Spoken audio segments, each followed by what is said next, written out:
Mart ayının son haftası Türkiye'de Kütüphaneler Haftası olarak kutlanmakta. Biz de Hüdapar Elazığ Gençlik Kolları olarak Ben Okudum Sen de Oku kampanyası adı altında kendi üye ve gönüllerimizden bir kitap bağışı için bir kampanya başlattık. Elhamdülillah 450 küsür adet kitap topladık. Bu kitapları bugün de getirdik.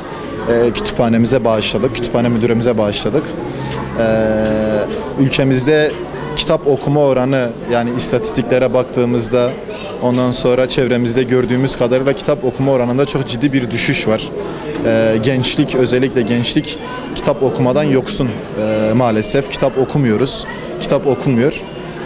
Özellikle bir de kütüphanelerimizde biraz daha bizim örfümüze uyan, biraz daha bizim dinimizi anlatan kitapların eksikliğini fark ettik biz. Özellikle Peygamber Aleyhisselatü Vesselam'ın hayatı olsun, fıkıhla alakalı olsun, akaidle alakalı olsun, kitaplar konusunda, o tür kitaplar konusunda biraz eksiklik gördük.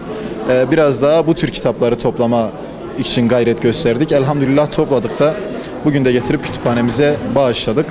Rabbim kitap veren tüm üye ve gönüllülerimizden razı olsun. İnşallah verdikleri kitaplar hepsi okunur. Hepsi bütün gençliğe, Türkiye'nin, ülkenin gençliğine faydalı kitaplar olur diye temenni ediyoruz. Teşekkür ederim.